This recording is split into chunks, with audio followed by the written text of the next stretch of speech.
Hello traders, Cousin Vinny coming to you from theclosingprint.com on September 29th, 2019. In this edition of your weekend video newsletter, we'll discuss the indices where the Nasdaq and the IWM small caps underperformed vastly compared to the New York Stock Exchange and the Dow Industrials. The London Stock Exchange was higher, as well as the Bombay Stock Exchange. Everything else looked pretty bad last week on news, while growth and tech stocks took it on the chin.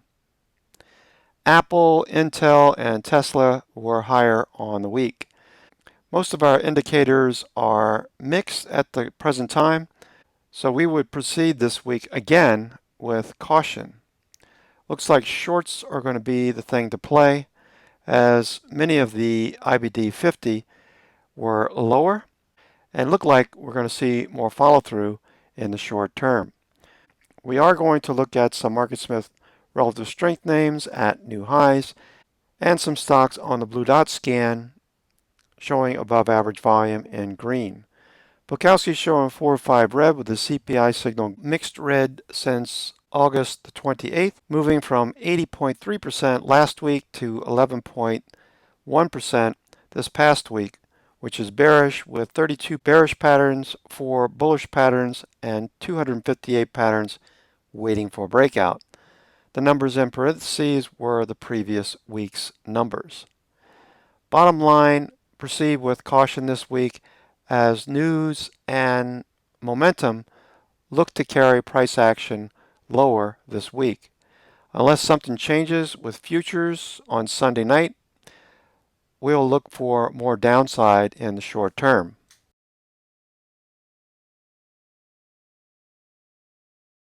We'll start off with the Dow Composite, 65 stocks from the industrials, transports, and utility industry groups, which held the 20-period moving average. Last week we did see buyers step up. RSI is still above 50. There is major support below. Potential for a downside move if we take out these wicks right along 8,900. Volume did taper off later in the week with MACD below its signal line and stochastic turning from oversold. So short term it looks like we could see more downside, though we do have some support. Apparently buyers stepping up at the end of the week, pushing things a bit higher on Friday.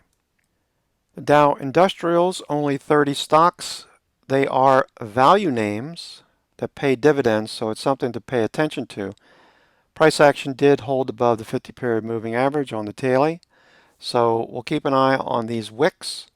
That'll be your stops. If this takes this level out, we'll most likely test the August highs where we broke out the first week of September, right along 26,500. SPY Weekly is setting right on top of major support, right along 295. This could drop a bit more, where support increases as we move back down into those lows that we saw back in March and also in August. So there is potential for downside, watching support. If that level is lost, we have the 20-period moving average on the weekly just below, while MACD continues to move lower and below its signal line. Despite that, SPY Rinco continues to show white bricks, though I am wary that Monday could bring more downside for the U.S. indices. 60-minute time frame is in a downtrend. We did have the last hour buyers stepping up. We're in an area where we could see a bounce, a little bit more downside, potentially down to around 293, 293.50. RSI would need to move higher as a function of price. Tick cumulative is more bullish than bearish as we start to break out of a pattern similar to what we saw back in September. We'd need to see tick rising early in the morning on Monday. That would tell us that institutions are buying. In addition, we need to see more block volume, which the maximum that we saw during Wednesday, Thursday, and Friday were about 30 blocks, which is very, very low, showing us that institutions aren't active and showing very little conviction or interest in trading the markets at the present time.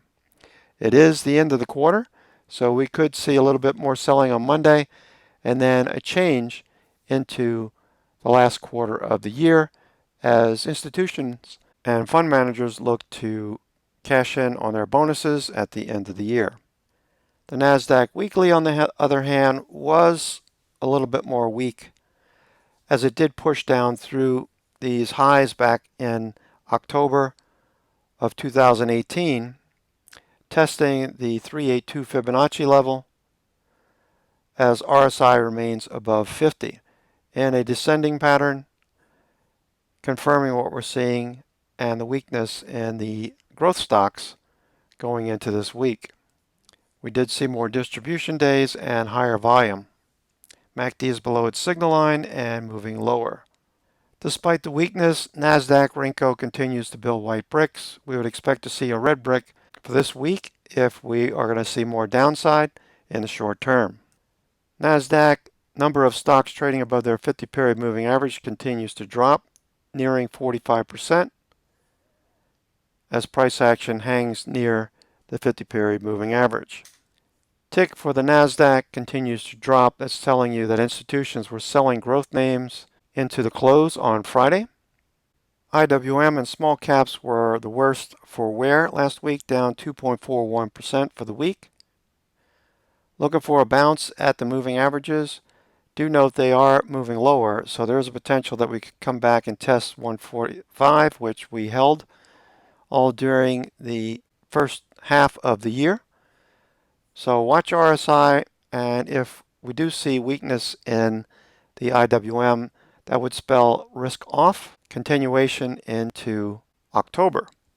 All things considered, breath isn't that bad. We did see the New York Stock Exchange advance decline sit on top of the red zone. We have yet to pull back into it. So for now, it doesn't look that bad going into Monday and Tuesday. In addition, we did see the new highs, new lows, NYHL producing a green histogram bar. That's telling you there was an increase of 84.75% over Thursday's price action. More new highs than new lows. That keeps the moving average and this histogram above the zero line and moving higher. So that's more bullish than bearish to start the week. Additional breadth indicators for the S&P 500, S&P Mid-Cap 400, S&P Small Cap 600, and the Nasdaq 100 all pulled back last week, which is closer to an area where we could see an inflection to move higher.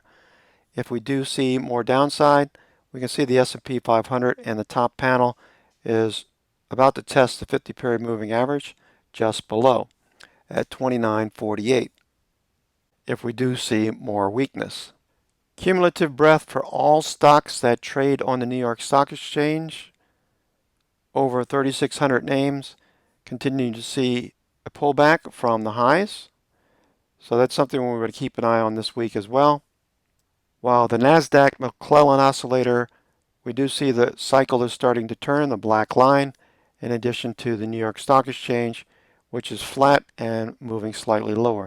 Do note we've seen turns in the past that didn't necessarily mean the markets weren't going to drop off in a big way. So there is a possibility we could bounce on Monday, Tuesday, though I really doubt it, considering the news cycle and the idea that Chinese stocks would be considered off limits until we see some sort of China-US deal. Additional considerations are the fear factors as well. We did see a spike on Friday, obviously. We do have a lower high. We're back above the 50-period moving average. We could always move a bit higher, so we'll be keeping an eye on VIX first thing in the morning on Monday. This is happening, of course, as the front month to the 3-month VIX VXV ratio turns back up. So this is indicating we could see a little bit more downside if this starts to rise. That's telling you that short term, the front month is considered more volatile than the 3-month in the short term. And if we consider the skew, which measures way out of the money puts being bought, whenever we see readings above 135 or so, that's telling you institutions are hedging. At the present time, we're seeing the opposite as this ratio continues to move lower in the short term, looking nothing like it did back in 2018 when the markets dropped 20%. Notice that there were easing out of those hedges as the market continued to drop. There was no need to buy more puts as they already had positions, and let those unwind as we hit the December low.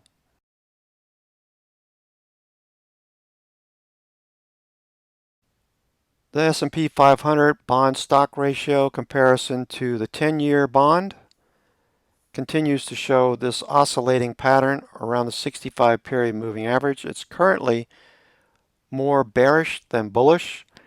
Bonds are being favored over equities as this ratio, the red line, continues to move higher. There is a possibility we could turn back down, but for the short term, it looks like we're going to see more downside as this ratio rises. One thing that could be more bullish for equities, if we start to see the 10-year yield, the red line, start to move higher and the blue line, the 3-month yield, continues to drop, we would see that yield inversion that everyone was concerned about be less of a concern. So that's one reason why we've been so focused on the 10-year yield over the last few weeks, as the 10-year yield dropped dramatically and bounced in a previous zone that we saw rallies in the past. It won't be a straight shot back up to the highs. It took 2 years, 2016 into 2018, before the 10-year reversed. That said, the markets did rally off of these lows more than 48% the last time around, more than 60% back in 2012. If all of this plays out like I think it might, we could see a little bit more downside in equities. Bonds might move a bit higher. If we don't take out the highs, we would have a lower high and the potential for bonds to turn back down. At some point in the month of October, there is a possibility, if we do see a lower high, for bonds to continue to drop and for equities to regain their footing into the seasonally strongest months of the year. Of course, the other thing we're watching is HYG and junk bonds. They're at 52-week highs. If that starts to break down dramatically, that would tell you that investors are worried about the markets. Until this reverses and starts to take out the 20-period moving average, it doesn't look like that's the case in the short term. If this is a lower high and we start to see TLT dropping, we might take a short on these by exercising some puts as a vehicle for more downside. The British pound did manage to move a bit lower last week. That did send the London Stock Exchange and the FTSE a bit higher, with the London Stock Exchange improving by 1.52% last week.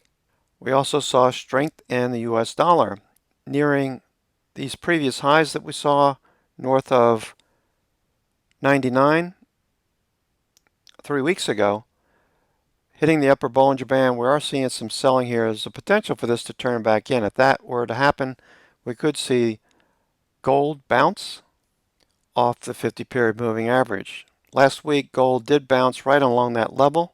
We did see buyers step up, so keep an eye on the US dollar. If that does start to fall, this might be a nice entry for a hedge using gold, especially if we start to see weakness in equities in the short term. Another thing that we need to keep an eye on, especially if you're trading any of the home builders or construction related building products group names, watch copper. It is in a descending wedge pattern.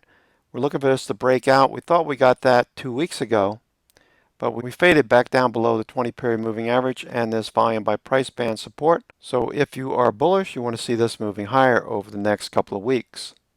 In addition, if you are bullish, you want to see crude oil moving higher. We have a positive correlation to crude, so when it's moving higher on this weekly time frame, it does work for us. Over the last 18 weeks, we spent only 2 weeks above the 20-period moving average. So that has to change if you want price action to be moving higher into the seasonally strongest months of the year. For U.S. equities, we'd like to see crude oil moving higher as well.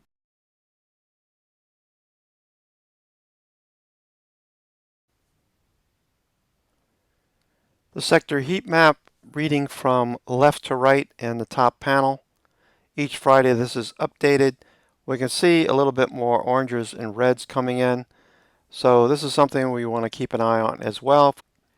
International markets, a little bit more yellows, a couple of oranges here for the most part. China shares obviously taking the brunt of last week's selling.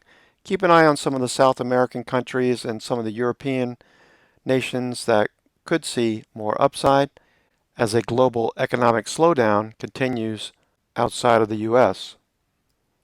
As far as the individual sectors, the major spider sectors showing strength: XLP, XLU, XLF financials. Industrials are holding up fairly well at the blue line, the 20-period moving average.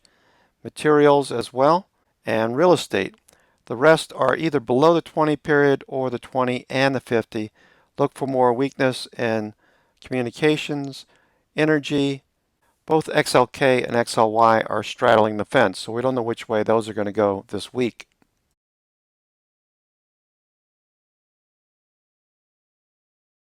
Looking at the IBD 50 for the week and considering everything we've discussed so far, I'll be waiting for Monday to see what we can expect in the markets, as many of the growth names in the IBD 50 were sold last week. There's a few names that look better than others, like Arch Capital, that continues to trend higher. We're looking for a little flag or pullback like we had back here in the second week of September, where we could get a better setup. So it is a bit extended. Stocks like Team look like we could see more downside if this double bottom is lost. Adobe was looking really good on Friday and then all of a sudden just lost everything. Looked like we were going to have another follow-through day after Wednesday's bounce and follow through on Thursday. We retreated on Friday. New stocks that we haven't seen on the IBD 50 before, like First Horizon and Pinnacle Financial, which looks like it's going to push off of the 50. We got a 20-50 day cross coming. This is one we wouldn't mind taking a look at on Monday, though again, we are more cautious as the markets are in a news cycle that could send prices lower no matter how good these look. Holding above the 20 period, RSI above 50. Looks like we could see more follow through as financials did fare well last week. REITs and real estate did okay as well. EPRT fading back to the 20 period moving average. Previous occasions was an area where we could see buyers step up. So in order to be safe, you want to see at least a bullish day on Monday. The safer entry would be another bullish day on Tuesday for a follow through. RSI at that point would turn back up like it had in the past. A new name on the IBD 50, Federal Signal Corp, FSS. This one looks pretty decent. It's holding above the 9 EMA. We did see sellers show up on Friday, but RSI is above 50. Volume has been showing institutions have been buying. So any pullback, I would think, would need to hold the 9 EMA. Maybe we get an early morning sell and then a reversal for a candle similar to what we saw on Thursday, noting that buyers stepped up at the 9 EMA the last time we tested it. Globant, a stock that we've looked at in the previous sessions over the last few weeks. This is a Luxembourg company that provides IT services in 40 centers in Argentina, Uruguay, Colombia, Brazil, Mexico, and Peru. Looking for higher lows and a follow through, something we'd want to see, and then a safer entry, of course, would be a follow through bullish day on Tuesday. Looking for a repeat of this buying that we saw 2 weeks ago, which would send RSI back above 50. Innovative Industrial Properties, IIPR, we've talked about this one before. Same idea as the previous chart. We're looking for a follow-through leg after this little pullback to extend this price action up to these ATR bands overhead at 103 and 108. If that does persist, we'll see RSI continue to rise. That would be bullish for the stock. We just need to see more volume and a follow-through. Nasdaq, another stock that we've seen pull back to the 20-period moving average and find buyers in the past. So we're looking for the same thing. Last week we tried to follow through on Wednesday, then into Thursday, and of course the news and the lack of volume by institutions, there was no follow-through in this one. So at a minimum, we need to see a bullish day on Monday. Another REIT, Rexford Industrial, looking for this one to follow through. It is fairly flat for the most part, producing what looks like an ascending triangle pattern. Not my favorite setup, but RSI is above 50 and real estate is outperforming. Restoration Hardware, RH, another one of those names that's showing strength, trading at highs, price action above the 9 EMA and moving higher. Stone Coal holding the 20-period moving average, looking for a bounce for this Brazilian company that provides financial technology solutions for merchants and integrated partners. Store Capital, another REIT that we're looking for follow through. We did see some weakness on Friday. It appeared that it was trading for the 38.50 level to end the week. Western Alliance Bancorp back on the IBD 50. This faded for the last 2 weeks back to the 20-day moving average. Looked like it was trying to bounce on Friday but couldn't get any follow through, so we'll look for this one to bounce as well. Some additional names to keep an eye on. Allstate Insurance. Several of the insurance names look good, like Cincinnati Financial. That one continues to move higher as well. Nice trend. This is one that Brian Flood, one of our members, has been talking about for much of the past 6 months as this stock continues to ascend along its 20-period moving average. In addition, builders showed some promise last week. We did see a pullback on Thursday, Friday, so we're looking for a bounce. The pullback is what we're looking for. We like the entries on a bullish trend where RSI stays above 50 and we managed to get in on a pullback. Instead of buying at the highs and sitting through the pullback, we do the opposite and wait for the pullback to get our entry. Eversource Energy, ES, this one continues to rally higher. We're looking for a follow through or a pullback to the 9 EMA, as this one shows lots of volume and we could see more follow through. If we don't dip back into Thursday and Friday's price action, this one's probably just headed for new highs. Utilities have been the strongest sector. These are interest sensitive with the Fed dropping rates. This makes sense. A lot of these high dividend paying stocks will continue to move higher. NE outperformed relative strength at 52-week highs. Note the volume and price action continuing to move higher. Owens Corning, another building supply industry group name that continues to show higher highs and higher lows. Looking for a little pullback, potentially for an entry.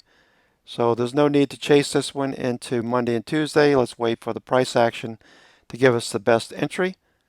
Consumer staple stocks like Procter & Gamble, Colgate, Kimberly-Clark, etc. These just continue to trend higher. We also saw Campbell's Soup moving higher. That one just trending, trading at highs, looking like it's going to push higher as well into the winter months. And additional stocks from the financial group like Sun Life, flagging at highs, looking like it's going to hold the 9 EMA. A push off the 9 EMA, an expansion day would signal higher prices. There's also the possibility we could pull back to the 21-day, though with RSI muscle, it's showing that the stock has tremendous strength. So looking for that to continue into this week. Trex, of course, is probably one of my favorite setups this week. We got a nice push off of the 9 EMA on Thursday. It held up on Friday. Relative strength as the markets were moving lower. This stock was moving higher. Looks like it's going to break out. RSI tilted higher and suggesting we could see more upside before it gets overbought. Okay, traders, that's going to do it for me. This is Cousin Vinny coming to you from theclosingprint.com. I'll send out a watch list later tonight around 11:30, 8:30 on the West Coast. Look for that in your inbox. Hope you have a great weekend. Go outside and enjoy your day, and we'll talk to you soon.